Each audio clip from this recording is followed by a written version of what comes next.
على محمد وعلى آل محمد كما باركت على إبراهيم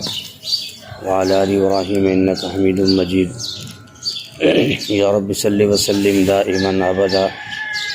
على حبيبك خير الخلق كلهم.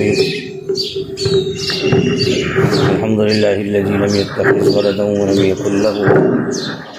يكن له شريك في الملك ولم يكن له ولي من الذل وكبره تكبيرا.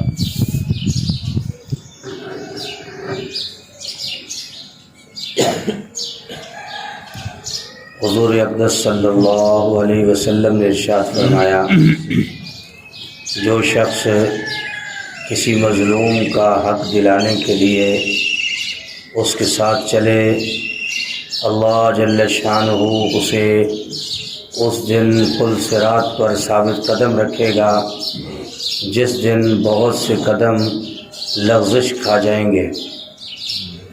حضور صلی اللہ علیہ وسلم نے ارشاد فرمایا،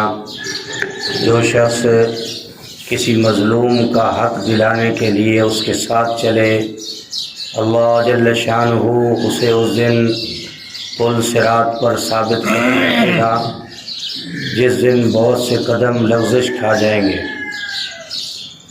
تو میرے محترم دوستوں اور بزرگوں، اس حدیث مبارکہ میں حضور صلی اللہ علیہ وسلم نے اپنی امت کو آگاہ فرمایا، اگر کوئی شخص مظلوم ہو اور کوئی اس کا حق دبا کے بیٹھا ہو یا اس پر کوئی ظلم کر رہا ہو، تو تم اس مظلوم کو حق دلانے کے لیے جس قدر کوشش کر سکتے ہو کوشش کرنا. یہ بہت بڑی نیکی کا عمل ہے، اور جب موت کے بعد پل صراط پر تمہارا گزر ہوگا تو تمہارا یہ مظلوم کی مدد کرنا، اس کے ساتھ چلنا، اس کو حق دلانے کے لیے سعی اور کوشش کرنا، یہ اللہ جل شانہ کے ہاں اتنا مقبول ہوگا کہ پل صراط پر جہاں بہت بڑے بڑے لوگوں کے قدم لغزش کھا جائیں گے، اللہ جل شانہ تمہارے اس عمل کی برکت سے تمہارے قدموں کو ثابت رکھے گا اور تمہیں کامیابی سے ہمکنار فرمائے گا. حضور صلی اللہ علیہ وسلم نے ارشاد فرمایا، تم میں سے ہر شخص اپنے بھائی کا آئینہ ہے، لہذا اگر کسی کو اس میں کوئی گندگی نظر آئے تو چاہیے کہ وہ گندگی کو دور کر دے. حضور صلی اللہ علیہ وسلم نے ارشاد فرمایا، تم میں سے ہر شخص اپنے بھائی کا آئینہ ہے، لہذا اگر کسی کو اس میں کوئی گندگی نظر آئے تو چاہیے کہ وہ گندگی دور کر دے. اس میں بھی حکمت و دانائی کا معاملہ ہے. فرمایا کہ مسلمان کے لیے آئینہ ہے. جیسے انسان کسی شیشے کو دیکھتا ہے، آئینے کو دیکھتا ہے، تو اگر کہیں کوئی چیز لگی ہوئی ہو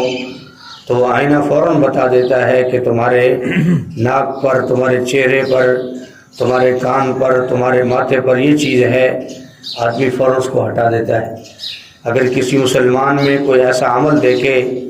تو حکمت اور تدبیر کے ساتھ، دانائی کے ساتھ اس کو آگاہ کر دے کہ بھائی تیرے اندر یہ برائی ہے، اور کسی اچھے طریقے سے فرمایا کہ اس کا وہ معاملہ جو ہے حل کر دے تاکہ وہ اس گناہ سے محفوظ ہو جائے. فرمایا جس طرح کوئی آدمی نماز نہیں پڑھتا اور روزہ نہیں رکھتا، اچھے اعمال نہیں کرتا، نیک اعمال نہیں کرتا، تو دوسرا مسلمان اس کو فرمایا دوستی لگا کر اسے اچھے عمل کی ترغیب دے سکتا ہے. لیکن فرمایا یہ جب ہی ہوگا جب انسان کو موت کی فکر ہوگی، موت کے بعد کی زندگی کی فکر ہوگی، اور آخرت میں اللہ کے ہاں انعامات کو لینے کی فکر ہوگی، تو آدمی دنیا میں اچھائی اور بھلائی کرے گا. حضور صلی اللہ علیہ وسلم نے ارشاد فرمایا، تم میں سے کوئی شخص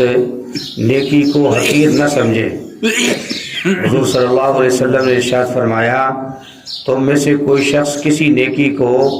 حقیر نہ سمجھے، اگر اور کچھ نہ کر سکے تو اپنے بھائی سے خندہ پیشانی کے ساتھ ہی مل لے، یہ بھی گویا کہ اس کی بہت بڑی نیکی ہے. حضور صلی اللہ علیہ وسلم نے ارشاد فرمایا، تم میں سے کوئی شخص کسی نیکی کو حقیر نہ سمجھے، اگر اور کچھ نہ کر سکے تو اپنے بھائی سے خندہ پیشانی کے ساتھ مل لے. یعنی انسان کو نیکی کا عمل، چھوٹی سی چھوٹی نیکی کو بھی فرمایا حقیر نہیں سمجھنا چاہیے. اور فرمایا نیکی جو ہے یعنی ہر اچھا اور خیر کا عمل نیکی ہے، تو فرمایا کہ اور کچھ نہیں کر سکتا تو اپنے کسی بھائی کو ملتا ہے تو خندہ پیشانی سے، چہرے کی مسکراہٹ سے مل لینا، یہ بھی بہت بڑا عمل ہے، اور فرمایا کہ نیکی ہے۔ اس لیے فرمایا سلام کا کرنا، راستے سے کسی چیز کا ہٹا دینا، تکلیف دہ چیز کا ہٹا دینا، اور کسی مسلمان کے ساتھ بھلائی کرنا، اس کو پانی پلا دینا، اس کے ساتھ جو بھلائی کر سکتا ہے، فرمایا جو نیکی کرے گا اللہ کے ہاں یہ نیکی محفوظ ہو جاتی ہے۔ ایمان کا تقاضا یہ ہے کہ نیکی کو فرمایا کہ اللہ کے اوپر یقین کرتے ہوئے کرے، تاکہ اس کا یہ عمل اللہ کے ہاں پہنچے اور اللہ اس کو موت کے بعد اس کا پورا پورا اجر دے۔ اللہ قرآن کریم میں فرماتے ہیں کہ ایمان والے لوگوں کو خوشخبری سنا دو، من جاء بالحسنۃ فلہ عشر امثالہا، جو آدمی نیکی لائے گا اس کو میں 10 گنے زیادہ بڑھا کر اس کی نیکی عطا کروں گا، اور اگر برائی ہوگی تو ایک ہی کا بدلہ ایک ملے گا۔ لیکن ایمان والوں کو خوشخبری ہے کہ نیکی کا بدلہ 10 گنے اللہ بڑھا دیتا ہے۔ اللہ پاک ہم سب کو جو حدیث مبارکہ ہم سنتے ہیں، اللہ پاک ہمیں اس پر عمل کرنے کی توفیق نصیب فرمائے۔